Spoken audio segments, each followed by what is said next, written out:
welcome to TEDxYouth RHHS Ignite Virtual Edition.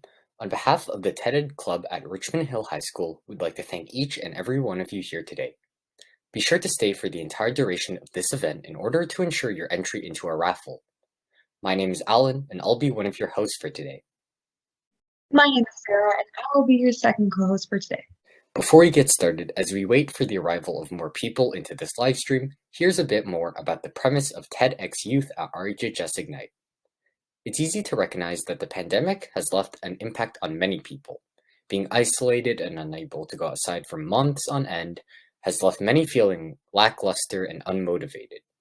The term Ignite is meant to symbolize a means of reintegration into post-pandemic life, one that brings forth new ventures and new ideas, as well as a reignition of one's passions and aspirations. And with that, I'll hand it over to Sarah for a land acknowledgement. We are all treaty people, and the York Region District School Board covers more than one treaty area. Therefore, we use a combination treaty land acknowledgement at Richmond Hill High School.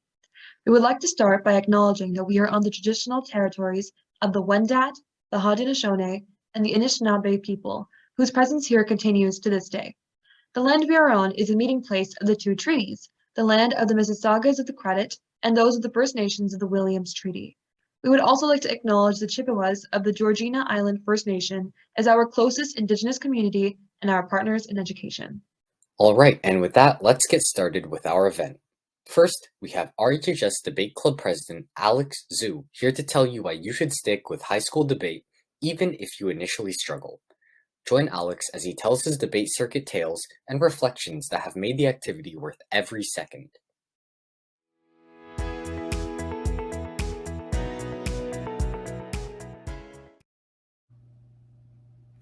I believe that all of us here have been watching TV at one point and seen those pharmaceutical ads where they list a million side effects and they're all really bad. Like, you may even die if you take this drug. And you'll think to yourself, why would anybody want to take that if it's so incredibly harmful? Here's what those side effects sound like for participating in competitive debate. One, you're going to talk too fast all of the time, and you might hear a little bit of that today from me. Two is you might have wild hand gestures that are uncontrollable and you can't stop yourself from doing them. And the third is that you might just sound too aggressive sometimes when you don't actually mean it. So those are the side effects that sometimes come with debate. And you think, why would anyone take this drug called debate? So obviously drugs are made for a specific target audience, and that would be me in grade 6, for example. Because in grade 6, I had a really bad stutter that I couldn't fix. We had to go see speech therapists and whatnot, because anytime I wanted to say a word that started with B, like bears or bacon, I would just fail. I would just freeze. And so my parents were like, you should try this activity. And I thought, there's no way I'll ever be able to succeed in this.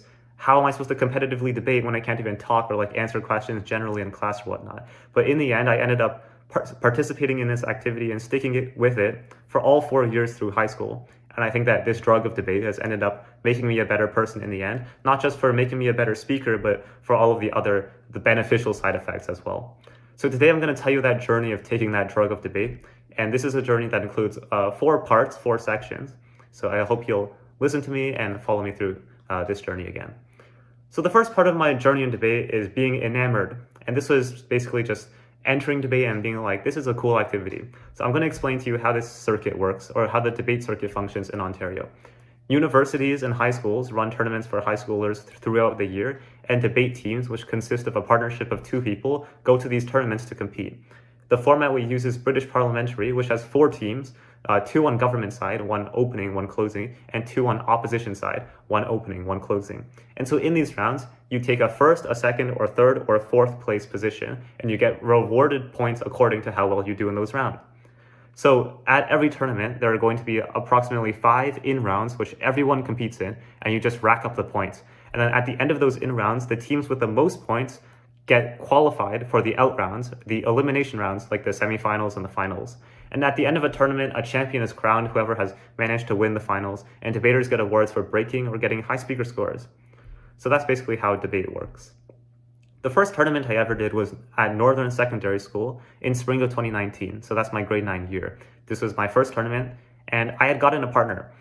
But then the day before the tournament, my partner reads the 2-page description that explains the tournament and says, wait, this is a 2-day event. Ain't nobody got time for that. I'm like, you're in grade 9. How are you so busy? Or that's what I say now, because I'm in grade 12. But they're like, I don't have time. And so I'm like, okay. So I had to go to my friend from elementary school who had never done debate before. His name is David. And I'm like, you want to do a debate tournament? And he's like, what is debate? And I'm like, just do it. And he's like, okay. And so we went to Northern together. We drove there, and it was a fun time. And we're still a partnership today. It's funny how things work out. And so we experienced a lot of things at that first tournament. We got to enjoy the thrill of arguing.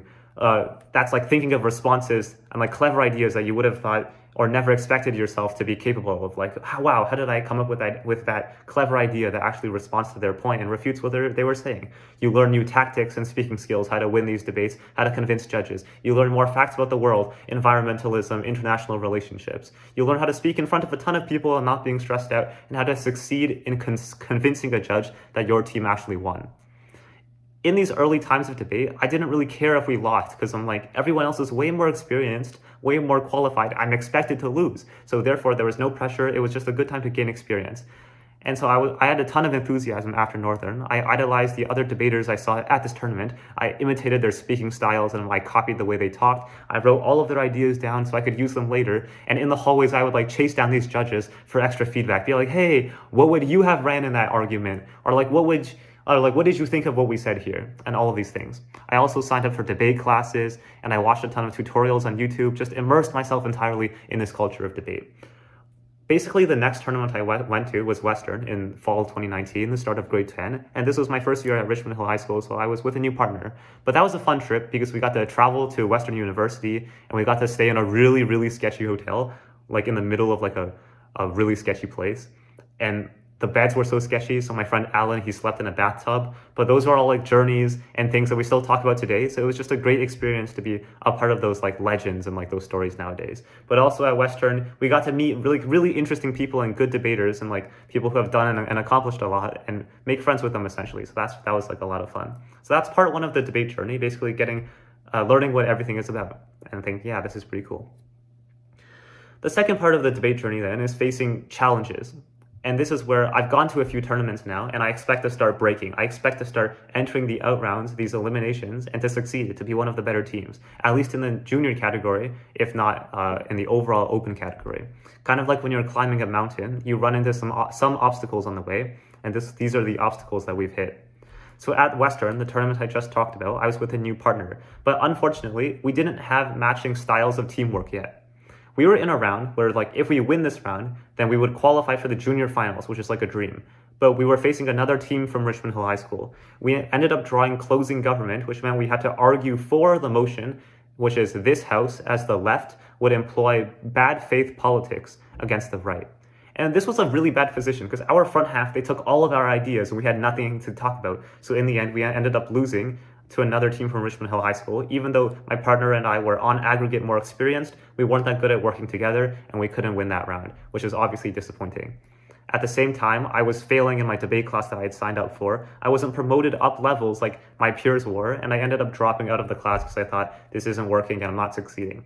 At that point in my debate career, if you want to call it that, I was contemplating quitting this activity as a whole because it seemed like everyone else was debating harder, better, faster, stronger. And I thought without class, there's no chance that I can keep up with these people. So I didn't debate for a few months between like the winter of 2019 and of 2020. And I thought like maybe this is the end of competitive debate. Then part 3. This is where the COVID-19 pandemic hits. And suddenly all tournaments have been put online for the first time like in the history of debate tournaments. And this makes them much more accessible. They make them cheaper, they make them closer. You just go downstairs instead of having to like take a flight or take a bus and just sit on your computer and debate on Zoom. So some university students were running a tournament on Discord and it was really easy. It was like free. And it was one of the first online tournaments. And so I asked David, do you want to do this? And we're like, sure, let's do this tournament.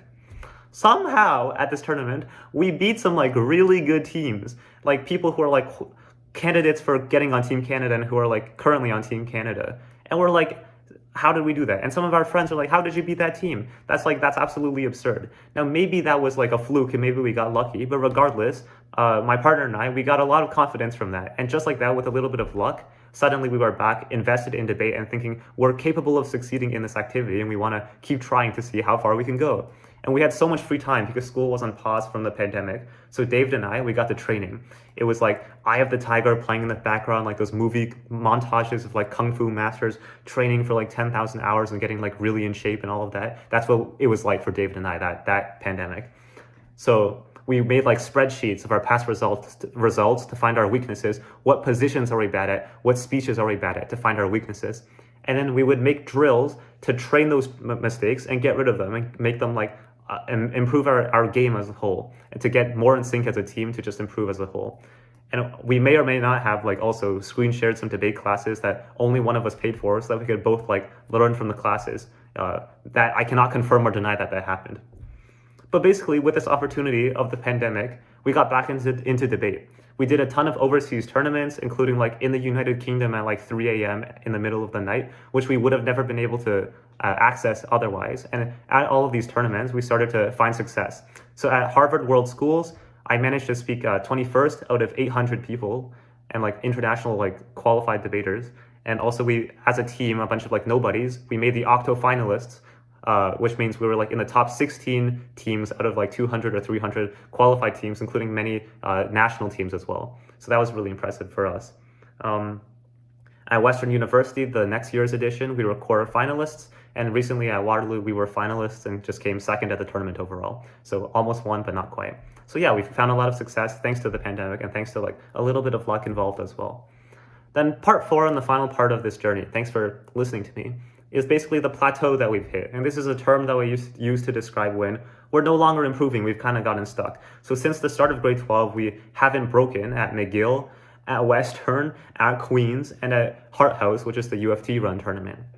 At this point, we have to learn to accept our losses. One thing that you realize when you stay on the circuit a lot is that it's the same people winning every time, kind of like in tennis, like the big three. Wow, Novak Djokovic won this tournament. Wow, Rafa Nadal won this tournament. Wow, Roger Federer won this tournament. Like, that's crazy. And what we learn to realize is that everyone is actually trying really hard in this activity. They're training for hours a day. They're reading so much. They have like private coaches and all of this. And so we have to realize that even if we lose, it's not that we aren't good. It's not that we haven't tried. It's just that everyone else is also very impressive. So therefore, like, you don't need to be so down on yourself. But regardless, like, we learn to accept these losses and we keep trying to win a tournament. That effort continues to this day now. So the conclusion then. Even if I never win a tournament, I still think that high school debate was worth participating in. I learned skills like speaking and stuttering much less now. I learned how to think on the spot. I learned how to work under pressure and collaborate and communicate with my team members. On a social level, I've gotten some really cool friendships with debaters on the circuit, but especially with David, who's my own debate partner right now. Also, I got to participate in a lot of opportunities to be like a judge at tournaments for younger debaters, or to be the president of debate club, or to be an intern at a summer camp that teaches kids debate, or the chance to give this talk to all of you guys. The most important thing, though, I think, is not the skills that we learn from debate, but it's actually the personal growth that comes from this. One aspect of this is the self-confidence, and that helps with facing any challenges in like any way. Because every loss we faced in debate made me better at handling any type of defeat, and therefore like taught me how to bounce back even more and improve better than I was before. And every win that we had against a good team validated that our hard work did indeed earn results, even if it was a field that we weren't naturally like gifted or talented in, that we could still succeed in that just by working hard. And secondly, we also learned some perseverance, and that how to persevere at something in the long term to reach a very long-term goal, such as winning a tournament. No other extracurricular activity, I think, has such a high like ceiling and skill ability, or such a big learning curve as debate. It's so complex and requires so many different skills, like note-taking, speaking, rhetoric, strategy, your time management, how much you read the news and like track all of this information. All of these things are involved in debate, and it's like incredibly complex compared to anything else. And therefore, that makes it a very long-term extracurricular that forces you to persevere. I think that all high school students should try competitive debate, even if you're scared of it, or if you're not good at it, or naturally talented like I am, or like I'm not that talented. Even if you don't win a tournament, or if you aren't the best, I think that you're still going to improve a lot as a person, and you'll be proud of yourself for putting yourself out of like your own comfort zone and growing as a result of it. Everybody needs a mountain to climb, and I think that debate offers the most challenging and the most rewarding peak to scale. Thanks for listening. Thank you, Alex. Debate seems like a great outlet to improve your communication skills, and we loved hearing about your debate journey. Perhaps we have some future debaters in the crowd. Next up, we have Eric Wing. Have you ever wondered why it's easier to memorize things like video game characters than it is to memorize your school material? Stay tuned to find out how Eric learned to overcome memory barriers and teaches you the way to memorize things most effectively.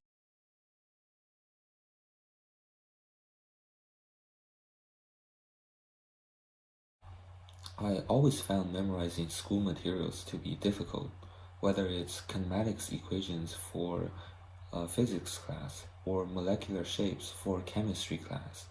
And some of my friends have the same problem. During COVID-19, this situation was amplified because of online school. Most teachers allow open book evaluations, so there was no need to memorize the materials. Also, there always seemed to be something more fun to do than memorizing equations or definitions. For example, scrolling through social media. The lack of focus combined with all the distractions caused my memorization skill to worsen and made me think that it was just not my thing. At least that's what I thought. Everything changed after chatting with my friend over social media about a video game called League of Legends. Out of boredom, we challenge ourselves to list out all 157 champions and their abilities in the game. Surprisingly, we wrote down about 100 of them from memory. This made me question myself. Why can I memorize so much information about a video game but not about school materials? For the record, there were only about 13 molecular shapes that I had to memorize for my chemistry class. So I did some research on memory and I compared my approaches to memorizing different things. It turns out that I always possess the ability to memorize school materials just as well as video games. The process of storing memory can be compared to how a computer operates. First, you need to insert the information into the brain. This process is called encoding, and it can be compared to typing on a Word document. Then you need to retain the information. In other words, you must find a method to store it permanently.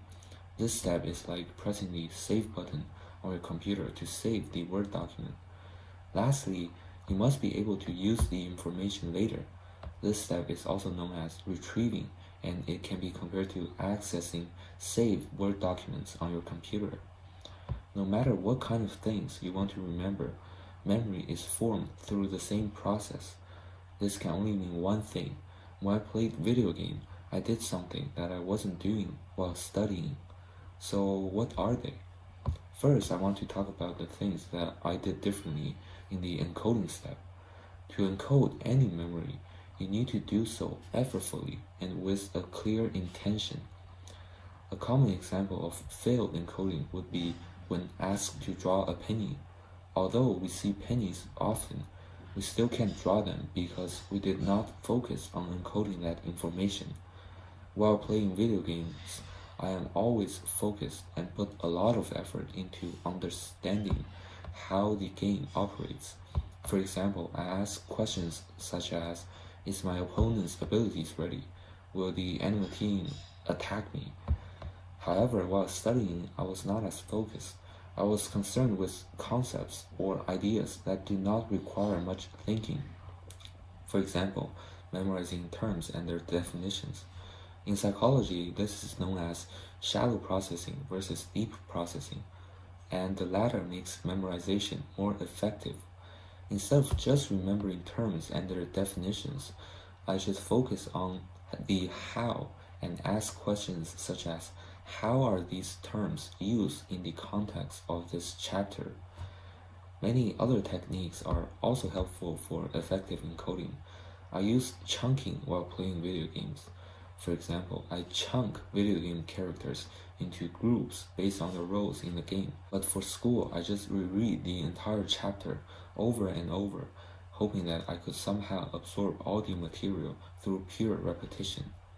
Speaking of repetition, while they're beneficial to some degree, it is important to use them properly. Study shows that spacing learning sessions out can improve memory formation greatly. This is also known as the spacing effect.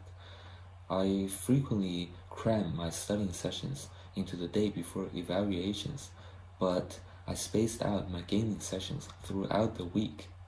So by unintentionally using all these techniques to encode video game knowledge, I undoubtedly can memorize champions from League of Legends better than chemistry shapes. The next step in memory formation process is storing the memory, and I also did things differently in this step. The type of memory required for schoolwork is called semantic memory. They are facts or general knowledge. These memories are stored as short-term memories in your hippocampus, and the memory consolidation is required to process said memories into long-term ones. Fortunately, research shows that one of the best ways to consolidate memory is just sleeping.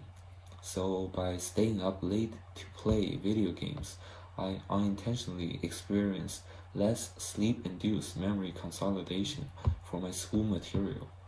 However, this did not affect my video game memory because my gaming sessions are spaced out compared to my study sessions. This means I still experience more sleep-induced memory consolidation for video game knowledge over time. Retrieving is the last step of the memory formation process. Here, I also made countless mistakes when studying. For this step, practice is key. I recall my game knowledge every time I play them, but for chemistry, not nearly as often.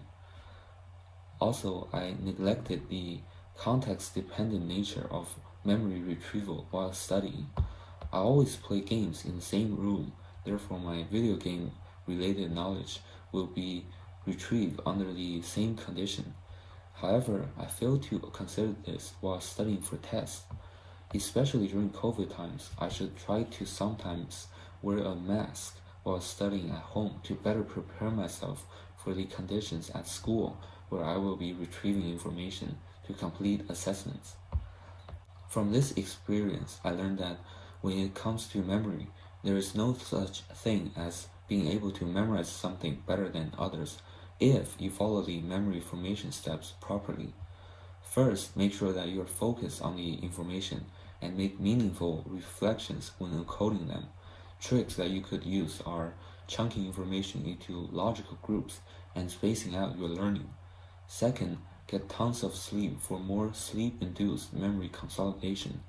Remember, it's always better to study until 10 p.m. for a week and go to bed earlier than pulling an all-nighter the day before the exam. Lastly, be sure to practice retrieving your memorized information to be comfortable with retrieving them under any conditions. People often think that they are naturally good at something but bad at others, as I did for memory. However, more often than not, that's not the case. I hope you learned some handy memory tips. Thank you very much. Thank you, Eric, for these helpful memorization tips. As a League of Legends player myself, I can definitely relate with you. I'm certain that many people, including myself, now implement your advice onto our third speaker. Habits. We have a bit of an intermission. It's halftime, people, and you know what that means. It's raffle time. Please scan the QR code on the screen for the chance to win one of two $25 Pizzaville gift cards or a Hub Climbing Day Pass worth $30. And on that note, we'd like to thank Hub Climbing, Pizzaville, Colonel's Popcorn, and Poke Guys for their continued support.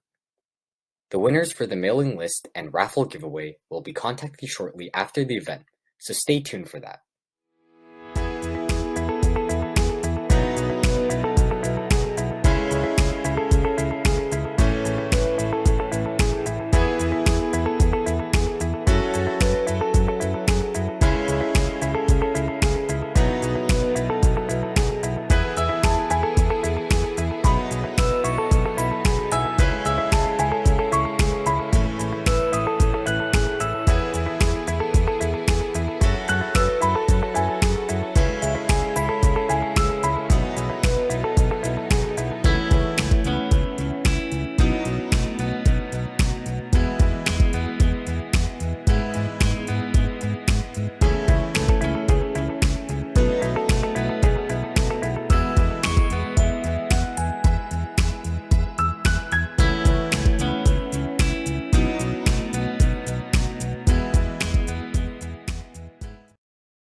And with that, let's move on to our next speaker, Elena Quinn, who will be sharing her experiences with gifted kid burnout and the causes and effects.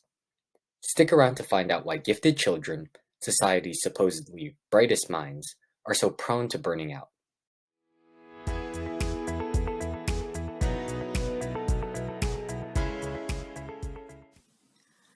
Picture this. You're a kid that's exceeding in school. Maybe you're assigned a higher reading level than your classmates. Or maybe you've heard the words genius or high potential thrown in your direction. Either way, you have some sort of preconceived notion about your intelligence and how well you should be performing. Eventually, you encounter setbacks in your education, and before you know it, you're falling down a slippery slope. Your grades drop, you lose motivation, and you ask yourself, what went wrong? You might be familiar with the term gifted kid burnout. This concept has been circling the internet for a while now, usually in the form of a humorous, self-deprecating meme. While it's generally regarded as a joke, the number of people that relate to gifted burnout is concerning. In fact, the hashtag gifted kid burnout has over 152 million views on the social platform TikTok. This poses legitimate questions about the gifted program and our educational system as a whole. Why are gifted students, society's supposedly brightest minds, prone to burning out? Well, as a gifted student that was enrolled in a non-gifted program in elementary school and then transferred to a gifted program in high school, I've noticed that one of the biggest reasons for burnout is the toxic expectations placed on students. Growing up gifted, you're expected by your teachers, family, and peers to succeed. After all, you're supposed to be smart, right? Every year since first grade, my father has asked me the same question. Are you the smartest person in your class? I have always found that question to be ridiculous because of how vague the word smart was. Amy could be the fastest at answering math questions, but Mark wrote exceptional reading responses, and Ella was good at solving crossword puzzles. These are all fake names, of course. Deep down, I knew my dad was only looking for one answer to that question. He wanted me to say that I was the smartest one in my class. His justification was that I was gifted, so I should have been smarter than my peers. This was when I was enrolled in the non-gifted program. Growing up, these expectations warped my views on intelligence. I felt pressured to be the best at almost everything I did, from academics to visual arts, and even silly things like Mario Kart. I was afraid that if I were to fall short of these standards, people would be disappointed in me and no longer see me as someone worthy of praise. My gifted identity had become a mask, and I desperately didn't want anyone to realize that I wasn't as smart as I should have been. It turns out my experience was more common than you may think. There's a study conducted by Professor Joan Freeman, a British psychologist, on the long-term impact of giftedness. The study, which began in 1974 and lasted for over 3 decades, compared the lives of labeled and unlabeled gifted children, as well as non-gifted children. They accomplished this by matching children from each category, by their age, sex, and socioeconomic status, and evaluating them based on a variety of tests, including IQ, personality, behavior, as well as conducting interviews with the children's parents and teachers. Her findings suggested that labeled gifted children were usually treated differently by their parents and teachers, and suffered from more emotional problems and higher academic expectations compared to non-labeled but equally gifted children. The simple key word gifted pressured children to succeed academically to the point where it had negatively affected themselves. It turns out many of them had something called a fixed mindset. The fixed mindset, which is coined by psychologist Carol Dweck, means that you believe your intelligence and talents are unchangeable. This usually manifests in the form of avoiding challenges in fear of failure, viewing feedback as criticism, giving up easily, and wanting to appear smart. For me, my fixed mindset resulted in me rarely asking questions in class and fear of being perceived as stupid. When encountering a setback, a student with a fixed mindset might give up, believing that they aren't smart enough. Children who suffer from achievement-oriented labels, such as gifted or talented, tend to believe that their intelligence is innate and static, rather than something that can be developed. When they encounter difficulties, their fear of being unable to reach such high expectations resulted in many of them settling for underperforming.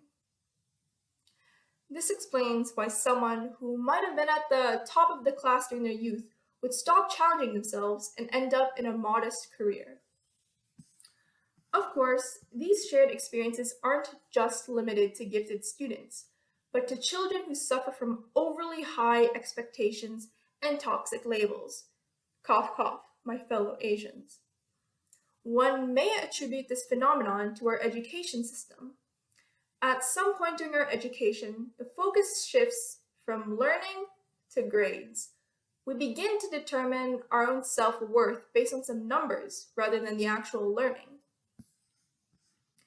To combat fixed mindsets, Dweck suggests that people should develop a growth mindset. Growth mindsets view intelligence and talents as something that can be improved on over time. People with these mindsets can learn from failure and willingly embrace challenges, whereas someone with a fixed mindset might shrink away from difficulties. Of course, developing a growth mindset is easier said than done.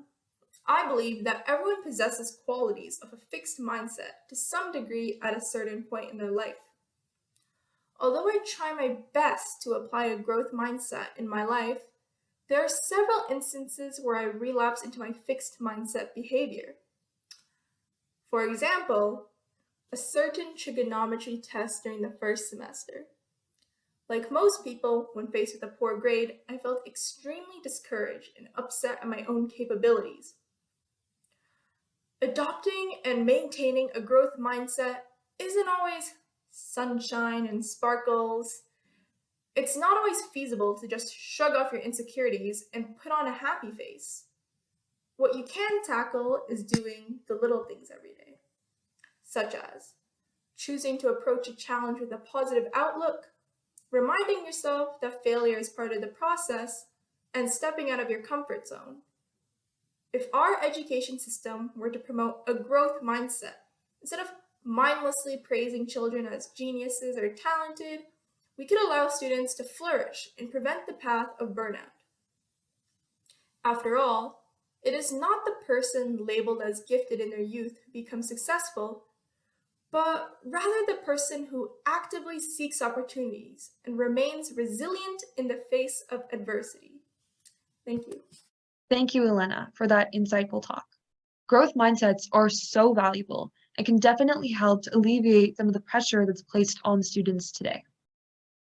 Our next speaker is Lasya Bopana, who will be exploring Daoism and the Daoist approach to leading a fulfilled life and achieving self-actualization.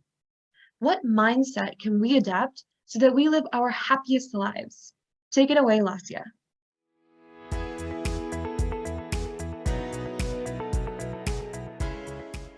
Many of us have found our fingers brushing up against our keyboards to form the sentence, what is the purpose of life? What am I doing here on Earth? Why not Jupiter or some variation of it? Many of us have struggled with finding what is called meaning in life, to achieve a self-fulfilled life and a self-satisfied life in which we understand what the hell we're doing on this planet. But do we need to find the meaning, or is it going to find us? And does this meaning actually exist? Is it even real? We're going to explore all these questions in today's video and also explore how to live a happy, satisfied life through Taoism. It is going to be confusing at first, but please bear with me and I promise you'll get the gist of it towards the end. So first, to start off, what is Taoism, for those of you who don't know? It is essentially a philosophical religion developed by the philosopher Lao Tzu. And Taoism, spelled with a T, or Taoism with a D, they're just variations of the spelling, but they essentially mean the same thing. The Tao is a mystic force. It is everywhere. It is the substance of everything. It is the organizing intelligence. Call it what you want. Give it the name of a god, a spiritual divine, Jesus, whatever you want to call it, right? It is the energy, the essence behind universe. In Chinese, it basically means the energy that brings a person towards a certain path or a direction, the path that is meant for them, the path that is specific to them. There's, however, a misconception that Tao is the way. Tao is not the way, rather it shows you your way, leading a person to their specific path. For example, Tao cannot be anything. Let's compare Tao to the example of a family, right? The family isn't the way for everyone. Your family is the way for you, my family is the way for me. So everyone has a specific way that the Tao shows them, which is why following the Tao means you can follow your path and find your way. So how do you find your Tao, or how do you follow the Tao? And more importantly, when you find it, how do you interpret it, and how do you know what your Tao is? Note firstly that there can be different Taos for each individual, but there's one that means the most meaningful to each individual. And to start off, there are 3 parts to a Tao. Firstly, someone who gives the essence or the energy. And then there's the person, you or me or whoever's absorbing it, the absorbent, who absorbs the essence or the energy to follow the Tao, to follow the way. And then there's the person who you emit the essence onto. Let's take the example of a family. Let's go back to that. There's the father, a mother, and a son. The father essentially gives his sperm to the mother. In this scenario, the sperm is the essence or the energy. The mother carries it. She's now given the essence, and she emits it onto her son. Whatever the father has, be it inherited genetic disorders, some mutation, some virus, he passes it on to the mother, and the mother gives it to the son. So there's always 3 parts to following the Tao, and there's always 3 people or 3 energies involved in sharing the essence and in finding the essence. Since the Tao pushes the notion that people are good at life and will be good at what they do or what they're doing or what they did, if that is what is meant for them, we can interpret that finding our Tao is basically, it means trying to stop going after something that has not been actively coming to us, that is not meant for us. For example, you kept trying to lose weight and you gain it back again. Maybe losing weight is not what is meant for you, but rather immersing yourself in these exercises and genuinely developing a hobby for exercise instead of just pushing yourself to do it. I have to do it today because I have to lose a pound in a week. But maybe it's not about losing weight for you. Rather, it's about making workout and just exercise in general your lifestyle. Let's go back to Lao Tzu, the philosopher of Taoism, the founding father of Taoism, who lived around 500 BCE. He developed the idea that the Tao is an integral aspect of the Taoist belief, which suggests that happiness is best achieved when individuals are able to focus on being content with and maximally investing oneself into the experiences that come to them, rather than actively seeking experiences that are not meant for them. This approach contrasts the belief that path to happiness involves pursuing a greater set of ideals, a greater set of beliefs. For example, in status quo, people want to buy big mansions, have lots of money. Maybe that is not what is meant for them, so they're going to suffer, maybe paying taxes, evading the government. There's going to be a lot of internal battle, the IRS, call it whatever you want. So at the end of the day, to sum up what Taoism is, in simple terms, it is the idea that no one has control over life. And because of that, people are at their happiest when they live spontaneously and, more importantly, trust the nature and trust that the Tao is behind everything and that everything happens for a reason. And to find your Tao, you need to let go of life and accept what comes to you instead of trying to fight every single thing that happens to you. And the most important thing you should know and recognize and remember is that it might take time to find your Tao. It's not that you're going to wake up tomorrow and find out what your Tao is and you're suddenly like, there's the purpose of my life. I know why I'm living on Earth and not Jupiter. It takes time, so just be calm and trust that the Tao will find you and that you will find the Tao, because that is essentially what's going to happen in the end. Be it 20 years, 30 years, you're gonna find it before you die. So in my speech today, I want to specifically focus on how we can use the Tao when you find it and if you find it to be happy in life. specifically modern day life. First, one of the most contemporary quotes is, "Go with the flow." It's one of the most famous contemporary quotes. This phrase is used by literally everyone in Gen Z, just if you flunk a test, then go with the flow, it's a rock or whatever. This wise phrase comes from actually Lao Tzu's Tao Te Ching, which is the founding document or the founding book of Taoism. Since Tao is the force of the universe, it emphasizes that nothing is permanent, that everything is moving and everything is flowing, from where the phrase "go with the flow" essentially comes. The only thing that does not change is that everything's always changing. In modern day society, people think that they have control over their life, what major they choose in their university, what job they choose, where they buy their house, etc., etc. Sure, you have control over what job you want to do or what house you want to live in, like maybe a British style house or a Canadian style house, but note that nothing is permanent. All of it can go away in a minute, in a snap. Maybe you wanted to work for a bank, you're an investment banker. Tomorrow your bank can go bankrupt. Maybe your boss screwed up or something, or maybe your house, the person who constructed your house used really bad material and your house collapses. Taoism essentially is pushing the idea that fate can change anytime. The Tao emphasizes giving importance to things you like, but also to not suffer so much about things that will come to an end, or when they do end, not suffering that they ended, maybe the loss of an individual or the breakup of your relationship, just realizing that everything comes to an end. And when something does come to an end in your life, maybe something you like so much, maybe you really liked high school and you peaked in high school and it came to an end, just accept it and note that there's other goals and other dreams that Tao wants to show you, other paths that the Tao wants to take you to, because you're going to have different experiences from which you might not learn right when you encounter that path, but maybe 7 years down the path, 7 years down your life, you recognize that, that was why I was encountered with this specific person or this specific goal or this specific difficulty, and I learned this out of this. And you're going to be the most fulfilled when you learn that, as opposed to learning that you pursued some greater ideal, which didn't essentially and intrinsically make you happy, but just did on a superficial level.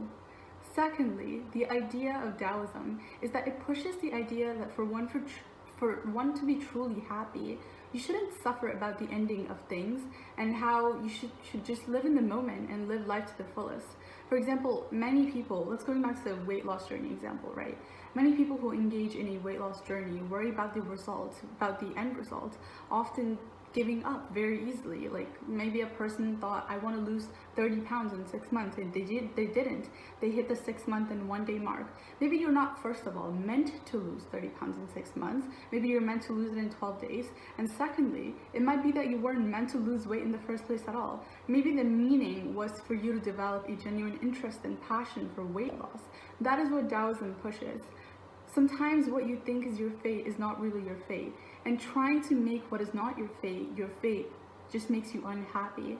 So recognizing patterns in your life, something that comes back to you often, maybe you were trying to lose weight and you keep gaining back at it and keep gaining it back again. You need to recognize these patterns and accept that this is your fate, and you need to basically change your direction, or the Tao is trying to tell you something, that losing weight is not meant for you and that it's not your way, right? So how do we incorporate all of these into our life to actually be happy, which is the gist of my speech, right? Before we go into that, I want to introduce the concept of Wu Wei, which is an important concept in Taoism. Wu Wei essentially brings forth the idea that the Tao acts, but yet it doesn't act, but yet nothing is left undone. It's a famous quote actually from the Tao Te Ching.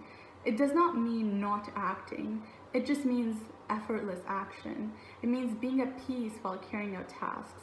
For example, Wu Wei is connected with the natural world. It uses water to teach. Let's take the example of a river flow.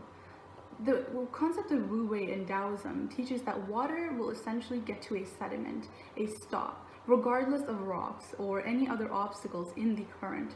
The concept of Wu Wei is like water in a river, right? Instead of going against the current, instead of going against what Tao is trying to tell you, what it's trying to show you, we should go with the current, go with the flow, accept our fate, and we will reach a goal which is meant for us, right? So Wu Wei pushes the idea of having the power to see the end of the goal, but not being tear down if the goal is not achieved. This goes back to emphasizing that nothing is permanent, right?